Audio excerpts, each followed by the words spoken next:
Muraho neza, bahaye ikaze aho muri mu mpande zose zitandukanye. Ndabakiriye mwese, ndabayambiriye, ndabasuhuje, bahaye ikaze kuri Mubwire TV. Chano yanyu, chano yacu, twese abari hano. Wakwibaza ngo ni biki tubwira abantu? Nta kindi tubwira abantu. Nukubwira abantu ko ari beza, kubabwira ko tubakunda, kubabwira ko tubashimira, kubabwira ko ari ingenzi mu buzima bwacu, kubabwira ko ari ab'umumaro. Ushobora kwibaza ngo ese mubibwira abantu bameze gute? Twabonye ko icyo umuntu yimitse nicyo kimubamo. Niwimika urukundo ruzakubamo, niwimika urwango amaso yawe guhora uyahanze ibibi bizaza. Ariko twebwe twahisemo kwimika ibyiza, tuvuga ibyiza, dushimira abantu, tubabwira ibyiza byabo bakibasha kubyumva. Nyuma yo kureba abantu benshi bakunda kuvuga ibyiza by'abantu batakiriho, batakibasha kubyumva, twe twaravuze ngo ni iki twakora? Nta kindi rero twakora. Mubwira ibyiza, muurwo ruraba kibasha kurufata, muhiyo mana kibasha kuyibona, mushimire, mubwire ko ibyo yakoze mu buzima bwawe ari ingenzi ubizirikana. Nibyo rero tubwira abantu, nta kibuzumvira hano, nta matiku, nta nkuru zibasira abantu, oya, tubashimire, tubabwire ibyiza byabo. Uyu munsi rero reka tubanze mbere y'ibintu byose tubanze twamamaze, tubabwire abantu bashaka kubafasha mu buzima bwa buri munsi, bashaka kubafasha kwambara neza, bashaka kubafasha gusa neza. Urashaka kwambara neza imyenda idodesheje, urashaka kwambara baze, uri umubyeyi bubu, urashaka kwambara ikanzu nziza, ufite ibirori, urabatirisha abana, imwenda wose ushaka wo kudodesha, modeli iyo ari yo yose uyifite cyangwa utayifite, ushaka ko bagufasha ibijyanye n'imiterere yawe, Grace arahari kugira ngo badodere neza kandi abahe imyenda yanyu ku gihe. Adodera rero mu mujyi mu isoko rya Nyarugenge. Nimero ye ni 0788 50 95 73.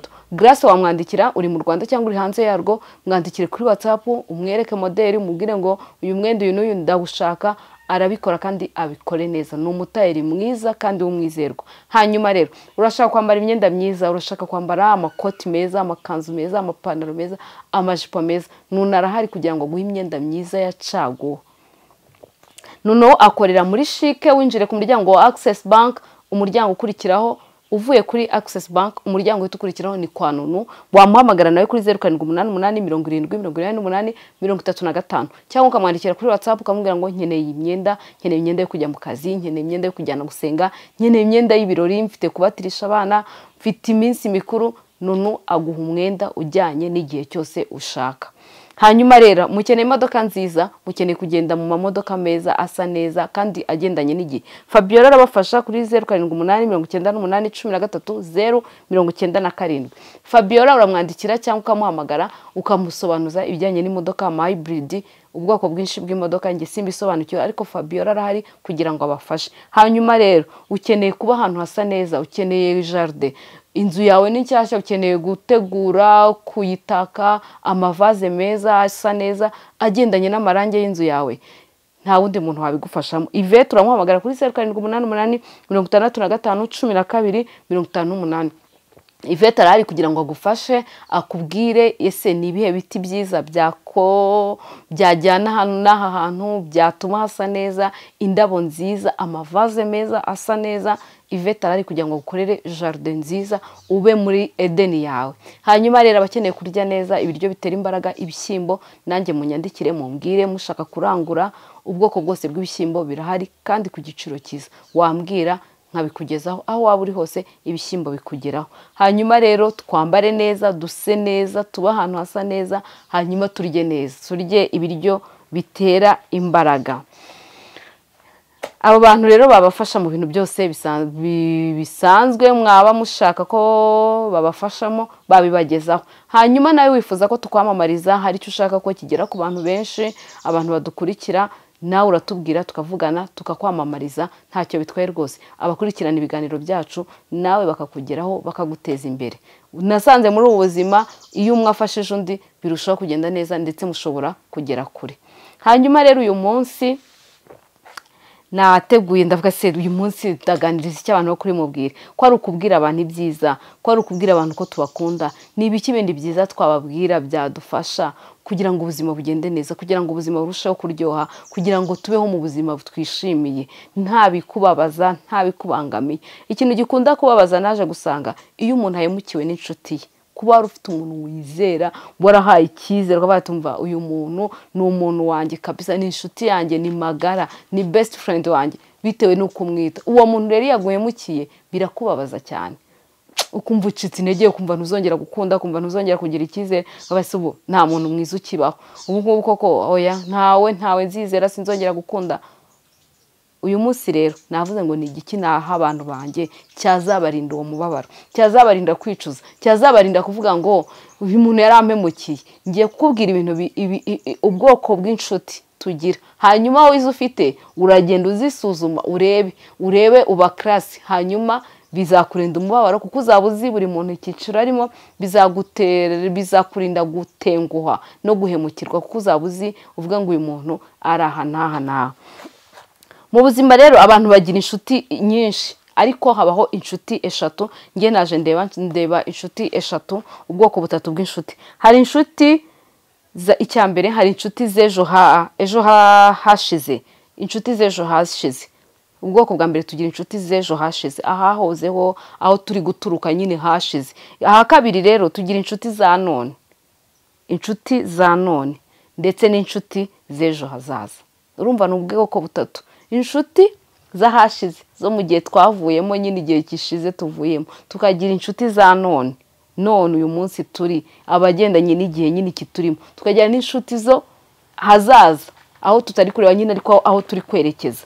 Ni ubwoko butatu bw'inshuti. Ubwo bwoko rero butatu bw'inshuti navuze ngo ni iki cyagufasha, kuko hari igihe umuntu uba utazi ngo si umuntu se akaraswahe ni inshuti gusa, ese ari mu kihe cyiciro, ese haherereye. Ariko ngiye kubereka ubwoko bw'inshuti, ndakwereka inshuti, izo nshuti nakubwiye zahashize, nze kukwereka inshuti za none ndetse nkwereke n'inshuti z'ahazaza. Wowe uraza gusuzuma inshuti ufite, ndetse namwe inshuti zanjye, namwe munyandikire no muri comment mumbwira ati Sylvie, tubona uri inshuti y'ahazaza cyangwa uri inshuti y'ahashize cyangwa uri inshuti ya none, bitewe n'ibintu ngiye kukubwira narebye sanga biranga inshuti. Nzajya nkubwira nti ibiranga izi inshuti, ibiranga izi inshuti, wowe usigare wisuzumira uvuga ngo aba baherereye aha, baherereye aha.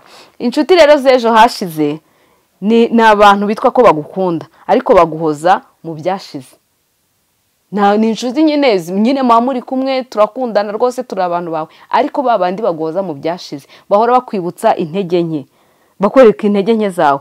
Iyo mutari kumwe baba bakuganiraho, bakuvuga nabi. Izo ni inshuti z'ejo hashize. Iyo mutari kumwe bari ahandi, bari kumwe n'abandi, baba bakuvuga kandi batakuvuga ibyiza, bavuga intege nke zawe, ndetse bagashyiramo n'ibintu bita gukabya nkuru, bakakuvuga nyine bashyiramo gukabya, ariko bagukabya mu bintu bibi. Rero iyo muhuye abo bantu bakwereka ko muri kumwe, bakwereka ko muri inshuti zawe, mugaseka ariko mwatandukana bakagenda bakuvuga. Noneho rero ikintu kibikwereka, iyo bagishije inama abo bantu, izo nshuti z'ejo hashize, iyo uri kubagisha inama ugira ati se ibi bintu nibi, ese byagenda gute, umva baguca intege rwose, bakubwira ko ibintu bitashoboka, bakakubwira yuko nyine, bakakwibutsa ko wigeze gutsindwa mu buzima bwawe bashingiye ku mateka yawe y'ahahise. Abo ni abantu bagendera kuri, nakubwiye ko ari abantu bagendera ku ntege nke, ahantu nyine bya bindi byakunaniye. Abo bantu bakwereka ko wigeze no kunanirwa, mbese bahora bibuka ibyaha wakoze kera. Aba bantu bahora bakubona mu bihe byashize. Nimba hari isoko wigeze gupiganirwa ukaritsindwa, cyangwa nimba warigeze gushinga business igahomba, nimba hari ikintu wigeze gukora ntikigende neza, ibyo bintu nibyo bahoraho. Noneho bababwira ati rero ubu mfite umushinga uyu n'uyu, ndashaka gutegura akantu nk'aka kagakorwa nk'akagenza neza. Kuko ati se ibyo bintu urumva byavamo? Ntago wabishobora. Reba ejo bundi rya duka ryarahombye, reba ya myenda wari watangiye gucuruza, wamenya aho byari gite. Ntago bizashoboka rwose. Wikwirirwa ubijyamo, wikwirirwa ushora amafaranga yawe, wikwirirwa rwose utigiye. Umva, bakakwereka ko rwose bitashoboka. Izo ni inshuti z'ejo hashize. Abo ni abantu nyine baguhoza mu bihe byarangiye, baguhoza mu ntege nke, bataguha icyizere cy'ibyiza, ahubwo bagora bibutsa amateka yawe, kwa gutsindwa, ukagira ati sibo ndifuza gushaka kubaka urugo, ndumva ngiye kubaka urugo, ndumva none nabonye umuntu ufite gahunda, ndi kubona rwose dufite icyerekezo kimwe, ndetse n'umuntu nabonye ko anyumva, n'umuntu ushyigikiye, ndi kubona byavamo.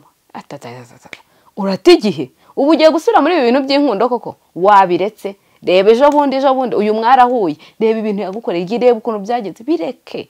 Ingo z'ubu ntago zirama, reba n'abazirimo ni hasi hejuru, wabyihoreye. Ugasanga izo nshuti zihora ziguca intege, ni inshuti zihora zikubwira ko bitakunda, ni inshuti zihora zikubwira reka, ni inshuti zihora zikubwira ngo ibi ntibyakunda, ibi ngibi ntibyavamo. Izo nshuti rero ni inshuti zitwa izejo hashize. Hanyuma rero inshuti zindi ni inshuti za none. Za none zigihe urimo. Aba rero ni abantu babi cyane. Bitwa ko nabo bagukunda, nyamara bagukundira uko umeze. Uyu munsi iyo ufite amafaranga, uyu munsi iyo ufite ibirori, uyu munsi nyine iyo uguwe neza, ufite ibyo ubaha, abo bantu bakuba hafi. Ni ba bantu inshuti za none nyine twagiye. Terme y'abantu bakunda kuba ati hahiye, zihora nyine muri hahiye z'ibirori, zigendana n'uko umeze, zigendana n'ubushobozi ufite, zigendanye n'uko usubo, nyine zishaka kukumaramo imbaraga kuko ufite ibyo ubaha. Bagukundira ibyo ufite n'ukuri. Baba bashaka kugukoresha mu gihe cyose bakwegereye. Nyine barashaka kukubyaza umusaruro mu gihe muri kumwe. Iyo bakubonamo rero inyungu zawe, bagufata nk'igikoresho cyabo. Izo nshuti, nimba uri umuntu uraho ufite ubushobozi cyangwa ufite nyine amafaranga, tuvuga amafaranga, ni ba bantu bahora kubwira twagiye, zana ibi nibi, ishyura, tukurera ibi, tuzajya dusapotinge, tujyana. Umva, barakwegera cyane. Rero abo ngabo iyo uri mu ngorane bose urababura. Umva, bakuvaho bakaguhunga. Ntushobora guhamagara umuntu umubwira ati ubu ngize ikibazo, ubu ndarwaye, ubu umuvandimwe wanjye yagize ikibazo, sapotinga. Oya, abo bantu baboneka mu byishimo, abo bantu baboneka mu birori, abo bantu bakuba hafi nyine mu bihe byiza. Ntabwo ari za nshuti zishobora kuvuga ngo uyu muntu simuheruka, ngo ese nguko ntamuheruka Sylvie reka mubaza amakuru ye, ese ameze neza, bitewe n'iki? Ntabwo nyine waheruka kukubona. Muri twagiye, muri groupe murimo, wowe nturi kuvuga bitewe na situation urimo. Ntago rero bakuzirikana muri uwo mwanya. Ntago ari abantu bashaka gutekereza bose uyu muntu uko ari inshuti yacu, bite ko tumaze icyumweru tutamubona, yabaye amahoro, ese ko tuheruka kumwumva. Ntago ashobora gufata telefone ngo baguhamagare. Oya, ni ba bandi twagiye, tuzajya mu Kagera, tuzajya muri Nyungwe, tugende. Nibyo by'amafaranga, by'ibikorwa byashyushye, by'ibirori. Ariko ntushobora kubabona mu gihe ubakeneye, ntabwo ushobora kubabona mu gihe uri mu kaga. Mbese izo nshuti iyo uhindukiye uri mu bibazo cyangwa ugize akaga, iyo uhindukiye urababura. Ntago rwose izo nshuti za none ntushobora kuba zigira ibintu byinshi zibiranga.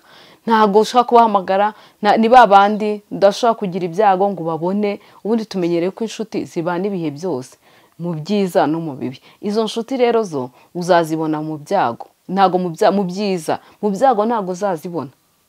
Hahandi ngo urarwaye ngo ukeneye umuntu uri buze kukubaho kwa muganga, izo nshuti ntago ushobora kuzibona. Ariko nutegura umunsi wo gushimira Imana, icyo kirori nyine byahiye hindiri yabaye, cyo gufeta kuvuye kwa muganga cyangwa ari icyo wagezeho, abo bantu uzababona. N'abantu umva, tuse nakubwira kuti ni abantu nyine bashaka ibintu byiza, birashyushye, bashaka byahiye, nyine harashyushye, umva. Izo nshuti niko zimera. Izo nshuti nibyo bintu bibaranga, nibyo bintu bikwereka ko abo bantu mutari kumwe, nibyo bikwereka ko atari abantu beza. Ni abantu udashobora kubona igihe uri mu kaga, ni abantu udashobora kubona mu bihe wumva ukeneye abantu. Hari igihe kigera ukumva ukeneye umuntu, hari igihe kigera ukumva umutima ukeneye umuntu uganiriza, ukumva ukeneye no kurira. Hari igihe biba ukumva ukeneye kurira, ukumva ukeneye inshuti ushaka kuvuga ngo ndumva nkeneye umuntu wampa urutugu nkamuririraho. Abo bantu ntago wababona, ntushobora kumubona. Uwo mwanya se yawuguha? Oya, ni mu birori, ni muri hindiri, muri twagiye, muri hahiye. Hanyuma rero izindi nshuti, inshuti z'ejo hazaza. Izi nshuti ni abantu batekereza uwo uzaba we. Ni ba bantu baguha courage, niba abantu bakubonamo icyizere. Turabizi ko abantu benshi iki gihe iyo tuvuze ibintu tuba tuvuga ntago tuvuga muri rusange abantu bose, tuba tuvuga bamwe na bamwe. Hari abantu usanga batanumvise neza, batumvisha ibintu ngo birangire, ukumva bahise baza bavuza ibintu bitajya. Ni bamwe na bamwe. N'izi nshuti ni abantu bamwe na bamwe bazifite. Ushobora kuba ufite umugisha utazifite, ariko hariho umuntu uzifite mu bantu badukurikira. Rero turi kumwereka ibice bigize izi nshuti ku buryo nawe yijonjora akavuga ngo aba bantu ndabaklasa muri iki cyiciro. Aba rero iyo uri mu ntege nke bagufasha kuzivamo, bakora ibishoboka byose kugira ngo amateka yawe ataguca intege. Niba abantu baguha inama zo kukubaka, niba abantu bakubwira ngo kora gutya, niba abantu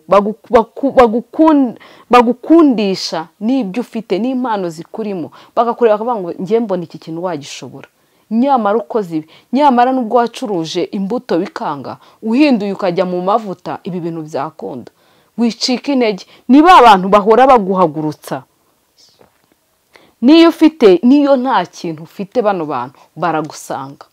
Noneho kwa kundi nta kintu ufite, wenda mwakundanaga, wari ufite akazi, mubana, nawe uparticipa, muba mu magroupe, mwahembye, mwasuye umuntu. Aba bantu rero bagukunda, izi nshuti z'ejo hazaza, bo niyo bakubona bakabona ati uyu muntu ubuzima ntibumeze neza, arifata muri groupe mubamo akagutangira contribution. Ashobora no kutakubwira ko ari wowe wagutangiye, ukajya kubona kuri liste y'abantu batanze contribution, uwo muntu arimo. Uwo muntu akuba hafi iyo noneho aramutse amenye ko umutima wawe umeze nk'uwijimye, hari ikitagenda neza mu buzima bwawe, nibwo akwereka urukundo, nibwo avuga ngo uyu muntu nakora iki. Mbese izo nshuti zikurwanira ishyaka, izo nshuti ziharanira ko ubuzima bwawe bwishima. Niyo waba ufite cyangwa udafite, umva zikuba hafi. Ariko cyane cyane izi nshuti z'ejo hazaza ni za nshuti zigaragara mu bihe navuga by'amage, mu bihe by'ubukene, mu bihe nyine utameze neza, mu bihe nyine wumva ukeneye umuntu. Za nshuti nibwo ziza. Ni abantu batanga ibyabo ku bwawe. Tekereza neza, za nshuti zitanga ibyabo bagatakaza ubushobozi bwabo, bagatakaza umwanya wabo ku bwawe. Abo ni inshuti z'ejo hazaza. Abo ni babandi bagufata akaboko mu ntege nke zawe. Abo ni babandi bakuba hafi mu gihe babona ko ukeneye umuntu. Ndetse si biba na ngombwa ko babwira ko ukeneye umuntu, bo barabibona, barabizi, barabibona, kuko inshuti yawe ibiza amakuru yawe, inshuti yawe ibiza aho uri, inshuti yawe ibiza ubuzima urimo. Iyo nshuti rero umva arwana ishyaka akagira gutya ati uko biri kose paka mukure muri iki cyobo, paka mukure muri ibi bintu, ngira ahantu mugeza. Tekereza inshuti ufite. Muri izo nshuti zawe, ubu bwoko butatu bw'inshuti ntabwo uri kubonamo. Ntufite inshuti za none, ntufite inshuti z'ejo hazaza, ndetse ntufite inshuti z'ahashize. Ariko izi z'ahashize zo ziragatsindwa, kuko nta muntu udatsindwa, nta muntu utagira intege nke, nta muntu udahura n'ibibazo, nta muntu udagera ngo asitare. Ariko umuntu ugoza mu byashize, umuntu utaguha icyizere, umuntu wari ukubwira ati ibi wose wabishobora, umuntu wari ukubwira ati reka reka. Izo ni inshuti z'ahashize. Ariko inshuti za none nazo ni izo muri ibi twagiye byagenze gutya na gutya. Ariko inshuti nziza, inshuti nabifuriza, inshuti nanjye niyifuriza, ni inshuti z'ahazaza. Inshuti zagufata ukuboko kugira ngo ugire aho ugera. Inshuti zakubwira ati ubu bintu ntabwo bizahoraho, ubu buzima si uku buzahoraho, Imana izahindura ibihe. Kandi koko Imana igihindura ibihe. Ngewe hari ibintu njya ndeba abantu ukabona umuntu arigagaza, umuntu arikomeza muri ubu buzima, umuntu uyu munsi hari abantu bagiye batangaza, ukabona umuntu uyu munsi abaye nkaho muziranye rwose, mumeze nkaho muri inshuti. Ejo akunyuze nk'umuntu utakuzi, noneho ntagusuje ameze atya yakurakare, nta hantu mwahuriye, nibwo se uyu muntu koko. Ariko hari ibintu byinshi abanyarwanda twagiye duca mu byakaduhaye isomo, byakaduhaye guca bugufi, byakaturinze kwigira nabi cyangwa kwigira abantu babi, ahubwo tukarushaho kuba abantu beza. Ukaba inshuti nziza, ukavuga ibintu byiza, ugakomeza abantu ukabaha ibyiringiro. Ariko se umuntu ni inshuti yawe, uri kumusebya, ugasanga umuntu akubwira ngo uyu muntu nawe ubizi neza ko Silva ari inshuti yawe. hari ibintu ariko umuntu anakora ugasanga nawe ari kwihemukira. Umuntu ngo ni inshuti yawe, hanyuma kuba ari inshuti yawe undi agiye kubona abona uramusanze uri kumusebya. Kanaka yarananiye, kanaka ntago agira ubwenge, buriya rero ntago yumva, buriya agira amafuti, buriya kumureba ameze gutya na gutya na gutya. Ntiwamugiriye inama, ntiwamukosoye, kandi abakubona nawe azi ko uri inshuti ari kuri kumusebya. Ibyo bintu rero ntago ari byiza, ntago ari byiza. Izi nshuti zacu, izi nshuti dufite, izi nshuti za none, izi nshuti z'ahazaza n'izi nshuti z'ahashize, zirebe, reba ba bantu bakugaragiye, reba ba bantu nimba ujya ubashaka ukababona, nimba ujya ugera mu bibazo ukababona, cyangwa nimba ari abantu bo mu birori gusa, nimba ari abantu bo muri anniversaire gusa, nimba ari abantu bo mu minsi mikuru gusa, nimba ari abantu bo mu bukwe gusa, nimba atari ba bantu ngo urarwaye utazabona, nimba ari ba bantu uzaba ukeneye umuntu kwa muganga ntubabone, nimba atari ba bantu uzabwira ati munyurire ku muvandimwe batuye aho ntibamubone. Izo nshuti rwose nta kintu ufite, wa mugani wa ba bandi. Hari igihe Imana iguha inshuti, ibi bintu nanabivugiye kugira ngo abasenga cyangwa abantu bifuza ujye wifuza inshuti nziza. Hari igihe umuntu aza mu buzima bwawe ukavuga uti kabisa uyu muntu ari mu mugambi w'Imana, uyu muntu ari mu muteguro w'Imana, uyu muntu ni Imana yamuzanye. Kandi nawe muntu nimba ufite inshuti nziza, ariko rero wabona inshuti itekereza ikavuga ngo tuvuge urugero, iciye Kimironko, ngiye mu rugo ni Kimironko, aciye Kimironko, aravuze ati hano hantu hari papa wa Sylvie, reka ngende musuhuze. Ntago yabikubwiye, ntunabizi, wazajya kumva barakubwira ati kana kuzi kwaje kudusuhuza. Iyo nshuti wayinganya iki? Ivuga uti sinaca ku rugo rw'iwabo w'umushuti wanjye. Inshuti igutekereza ikavuga ngo uyu muntu ararwaye, uyu muntu ararwaye, ntago nagenda ntamujyanye kwa muganga. Ndababwira ngo inshuti nziza zirahari, kandi zifata gahunda zikavuga ngo uyu muntu reka tumwiteho, reka uyu muntu tumukunde, reka uyu muntu tumwereke urukundo. Ngiye hari abantu b'inshuti zanjye beza, umva bagiye bankorera ibintu nkavuga se nk'aba bantu dukorana, hanyuma barangiza bagafata gahunda bombi ari babiri bakavugana ntwite, bakavuga ati ntago turi butahe, Sylvie ntago afite imodoka, twebwe tuvugane, wowe ufite gahunda undi ati ndayifite uyu munsi, ngiye ndamutahana, ati nanjye mfite gahunda. Bonyine bagapanga bakavuga ngo ntaze kubura ukuntu ataha, ntaze gutega moto atwite, nta manuke ngo ajye muri gare. Bagafata gahunda akavuga ngo reka tumutegereze, n'amasaha yabo y'akazi bo yarangiye, ariko ngewe nkiri mu kazi bakantegereza paka bakancaho tugiye ku kazi bakanjyana, bonyine bakipangira urere yo kuvugana. Uribaza abo bantu, abantu bagutekerereza utatekereje, wababwira ati ubundi kwa muganga, gusa bakubaje se wakoze toya sinakoze, uyu munsi ndi kwa muganga, ukajya kubona ukabona baguciyeho, baje kukureba. Umuntu aje kukureba akuzaniye ji, aje kukureba niyo nta kintu yabakuzaniye, aje kukureba ngo abe ari kumwe nawe. Hari ibigera muri ukaba ukeneye kuba uri kumwe n'umuntu, umuntu akaza akaba ari kumwe nawe, akareka ibyo afite, avuye mu kazi arananiwe, avuye mu mirimo ye ya buri munsi ararushye, ariko aguhaye umwanya. Abo bantu rero tububahe kandi tubashimire, ubabwire ibyiza byabo, ubabwire ko ari ingenzi, ubabwire ko bakunda. Kandi nubona n'inshuti itari nziza, umuntu witwa ngo ni inshuti yawe ukamubonaho defo, ukajya ubona arasebya abandi uzi neza ko ari inshuti zabo, uwo muntu umureke.